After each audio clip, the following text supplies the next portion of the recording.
BNP সরকার গঠনের দিকে এগিয়ে যাচ্ছে। ইনশাআল্লাহ তারেক রহমানের নেতৃত্বে একটি সুন্দর বাংলাদেশ, মানবিক বাংলাদেশ, গণতান্ত্রিক বাংলাদেশ করার ক্ষেত্রে আমরা ভূমিকা রাখব। অনুভূতি তো এটি দীর্ঘ 17টি বছর এই দিনটির জন্য আমরা অপেক্ষা করেছি। এই দিন অর্জন করতে গিয়ে আমাদের অনেক সাথী, আমাদের কর্মী আত্মাহুতি দিয়েছেন, যাদের শহীদের বিনিময়ে আজকের এই সুন্দর দিনটি আমরা পেয়েছি। সেই সমস্ত শহীদদের প্রতি আমি গভীর শ্রদ্ধা জানাই। যে সমস্ত নেতাকর্মীরা দীর্ঘদিন জেল খেটেছেন, বাড়ি ছাড়া হয়েছেন, তাদের আজকে খুশির দিন। এবং সর্বোপরি আমার জেলার 3টি আসনে আমরা বিজয় অর্জন করেছি এবং ধীরে ধীরে বিএনপি সরকার গঠনের দিকে এগিয়ে যাচ্ছে। ইনশাআল্লাহ তারেক রহমানের নেতৃত্বে একটি সুন্দর বাংলাদেশ, মানবিক বাংলাদেশ, গণতান্ত্রিক বাংলাদেশ করার ক্ষেত্রে আমরা ভূমিকা রাখব। আর আমার জেলাকে আমি আলোকিত করব। লালমনিরহাটের মানুষের যে আর্থসামাজিক দন্যতা রয়েছে, সেটার জন্য যেভাবে কর্মসংস্থান সৃষ্টি করা যায়, আইন শৃঙ্খলার উন্নতি করা যায় এবং এই জেলাটাকে একটি আধুনিক এবং মর্যাদাশীল জেলা হিসেবে প্রতিষ্ঠা করার জন্য যা কিছু করার দরকার সবকিছু করবো ইনশাআল্লাহ। আপনাকে ধন্যবাদ। আমরা আজকে এখন আপনার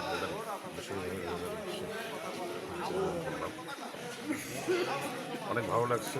দীর্ঘদিন পর সুষ্ঠু নির্বাচন অনুষ্ঠিত হলো আর কি আপনার এবং আমার লালমনিরহাট 2 আসনের আরিফবাসী আমাকে নির্বাচিত করার জন্য সকাল থেকে ধন্যবাদ জানাচ্ছি, প্রকাশ করছি। আমি লালমনিরহাট 2 আসন উপজেলার যে সমস্যাগুলো আছে সেগুলো চিহ্নিত আমার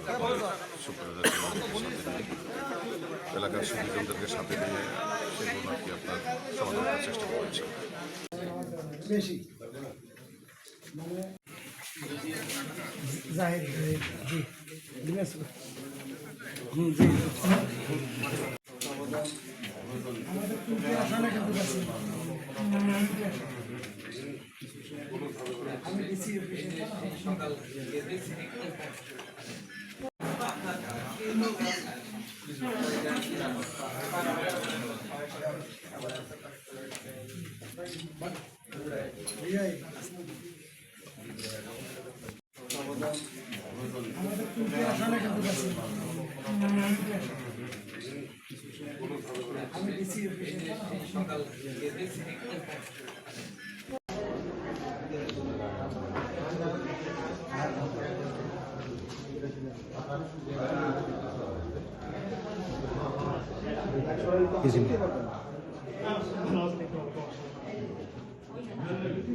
পাথরের ডাল ডুল খেয়ে দেয়, মাথা টাথা ফাটিয়ে আসবে।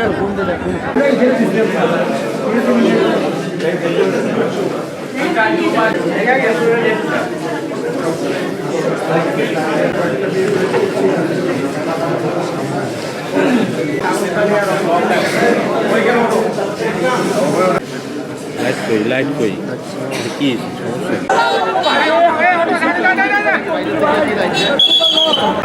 ধানের শীষ ধানের শীষ ধানের শীষ লাগা লাগা